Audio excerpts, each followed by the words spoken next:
అంటే అదే అధర్మం రాజ్యం ఏలడం, ధర్మం దారి తప్పి 6 సూత్రాలు కావచ్చు, ప్రెసిడెన్షియల్ ఆర్డర్ కావచ్చు, పెద్ద మనుషుల ఒప్పందం కావచ్చు, అన్నీ తుంగలో తొక్కి తెలంగాణకు నీళ్లలో, నిధులలో, నియామకాల్లో, చివరికి తెలంగాణ యాసకు, భాషకు, తెలంగాణ జాతి గౌరవాన్ని దెబ్బతిని బాధలో ఉన్న సమయంలో నేనున్నాను అంటూ బయలుదేరిన నాయకుడు కేసీఆర్. ఆ కేసీఆర్ గారే లేకపోతే ఇవాళ తెలంగాణ వచ్చి ఉండేదా? ఎంతోమంది తెలంగాణ ఉద్యమాన్ని ప్రారంభించినా గమ్యాన్ని చేరుకోలేకపోయారు. కానీ కేసీఆర్ చచ్చుడో తెలంగాణ వచ్చుడో అని ఎత్తిన జెండా దించకుండా త్యాగాల పునాదుల మీద ప్రాణాన్ని సైతం వదులుకోవడానికి సిద్ధపడి తెలంగాణ సాధించిన కేసీఆర్ జన్మదినం ఈరోజు. ఇది తెలంగాణ ప్రజలందరూ, ఈ రాష్ట్రం అందరూ కూడా కేసీఆర్ గారు అంటే ఎంతో అభిమానం. నిజంగా చరిత్రలో చాలామంది ఉంటారు, కానీ చరిత్ర లిఖించదగిన విధంగా అంటే ఒక ఉద్యమాన్ని ప్రారంభించి ఒక కల కని ఇవాళ రాష్ట్రాన్ని సాధించి ఇవాళ హిస్టరీలో నిలిచిన నాయకుడు, చరిత్ర పుటల్లో శాశ్వతంగా నిలిచే నాయకుడు కేసీఆర్. మరి నిజంగా చెప్పాలంటే కేసీఆర్ గారు ఈ రాష్ట్రాన్ని సాధించిందంటే త్యాగాల పునాదుల మీద సాధించారు. కేసీఆర్ గారు చేసిన త్యాగాలు ఇన్ని అన్నీ కావు. ఈనాడు నిన్న కౌన్సిలర్ ఎన్నికలు జరిగినాయి. ఒక కౌన్సిలర్ పదవి కోసమే ఎంతో ఏమేం జరిగిందో, కాంగ్రెస్ బీజేపీల అక్రమ సంబంధాలు, అక్రమ కలయికలు, అక్రమ పొత్తులు, చైర్మన్ వైస్ చైర్మన్లు పంచుకోవడం చూసాం. పదవి కోసం ఏ రకంగా ఇలా తమ వైరుధ్యాలు, సిద్ధాంతాలు పక్కకు పెట్టి కాంగ్రెస్ బీజేపీలు ఎలా కలిశాయో చూసాం. కానీ అదే కేసీఆర్ గారు పదవులను గడ్డిపోచల్లాగా ఎమ్మెల్యే పదవిని, డిప్యూటీ స్పీకర్ పదవిని, ఎంపీ పదవిని, కేంద్ర మంత్రి పదవిని, ఎన్నో పదవులను గడ్డిపోచల్లాగా త్యాగాలు చేస్తూ తెలంగాణ జాతిని ఏకం చేస్తూ రాష్ట్రాన్ని సాధించిన నాయకుడు కేసీఆర్. నిజంగా ఆ త్యాగాలే లేకపోతే, ఆ ధైర్యమే లేకపోతే ఇవాళ తెలంగాణ వచ్చిన ఎన్ని త్యాగాలు, ఎంతో. అసలు నిజంగా నాకు తెలిసి చరిత్రలో కేసీఆర్ తిన్నన్ని తిట్లు, ఆయనకు పెట్టినన్ని శాపనార్థాలు, ఆయన మీద జరిగిన దుష్ప్రచారాలు బహుశా ఏ నాయకుడి మీద జరిగి ఉండవు.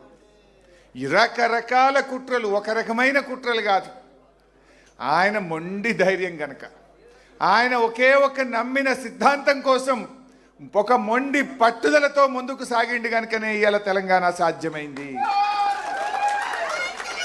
ఎక్కడ ఆయన మీద వచ్చిన అభాండాలు, దుష్ప్రచారాలు, ఆయన మీద జరిగిన కుట్రలు, ఎక్కడ అధైర్యపడ్డా, ధైర్యం సన్నగిల్లినా, ఎక్కడ వెనకడుగు వేసినా ఇవాళ తెలంగాణ రాష్ట్రంలో మనం ఉండేవాళ్ళమే కాదు.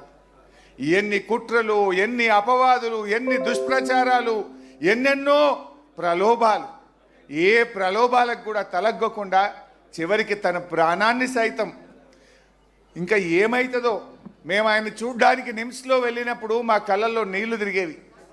డాక్టర్లు మమ్మల్ని పిలిచి ఏమన్నా జరిగితే మమ్మల్ని తప్పు పట్టుకోవద్దు, ఆయన చివరి దశలో ఉన్నాడు, మీరు ఆయనని కన్విన్స్ చేసుకోండి అని డాక్టర్లు కుటుంబ సభ్యుల్ని పిలిచి చెప్తే మా కళ్ళల్లో నీళ్లు తిరుగుతున్నాయి. కానీ ఆయన దగ్గరికి వెళ్ళినప్పుడు మాత్రం అదే మొండి ధైర్యం. మీరు నన్ను అధైర్యపరచడానికి నా దగ్గరికి రావద్దు, నన్ను విరమించమని చెప్పడానికి నా దగ్గరికి రావద్దు, నాకెక్కడో నమ్మకం ఉంది, తప్పకుండా తెలంగాణ ప్రకటన వస్తుంది, నేను ఒకే మాటతో బయలుదేరాను, అయితే తెలంగాణ జైత్రయాత్ర లేదంటే నా శవయాత్ర అని నేను బయలుదేరాను, నేను దానికి కట్టుబడి ఉన్నాను తప్ప మీరు ఈ రూమ్లోకి వచ్చి ఆ నిమ్స్ ఆసుపత్రిలో నన్ను అధైర్యపరచొద్దు, దీక్ష విరమించమని రూమ్లోకి రావద్దు అని మాకు చెప్పేవాడు. అదే ఆయన మొండి ధైర్యం, అదే పట్టుదల ఇవాళ తెలంగాణ రాష్ట్రాన్ని తెచ్చిపెట్టింది.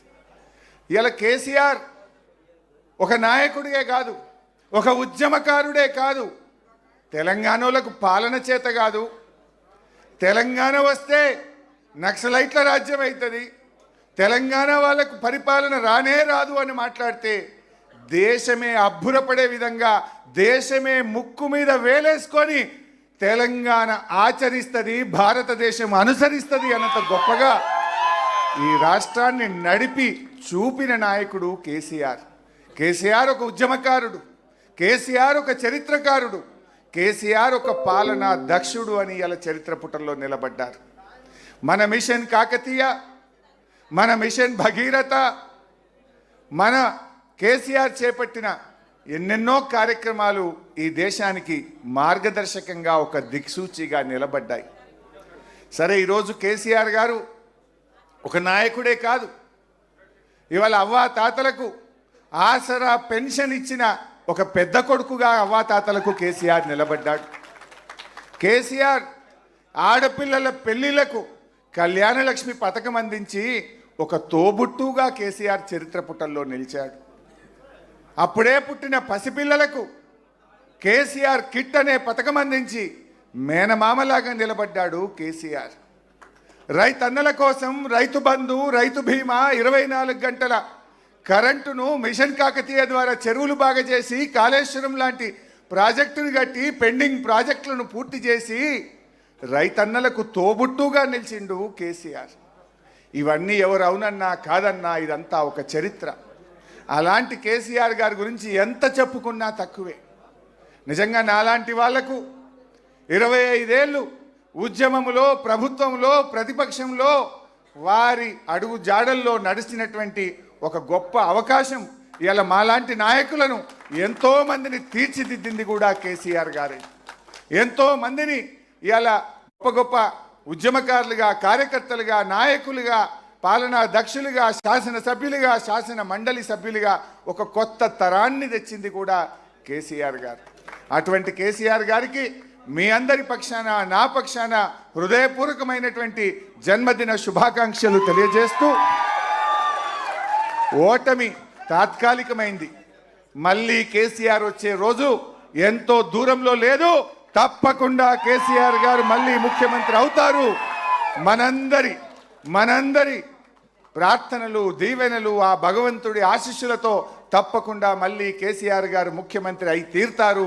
దానికోసం మనందరం కూడా ఒక్క తాటి మీద నడుద్దాం, కేసీఆర్ గారిని ముఖ్యమంత్రి చేసుకుందాం. జై తెలంగాణ.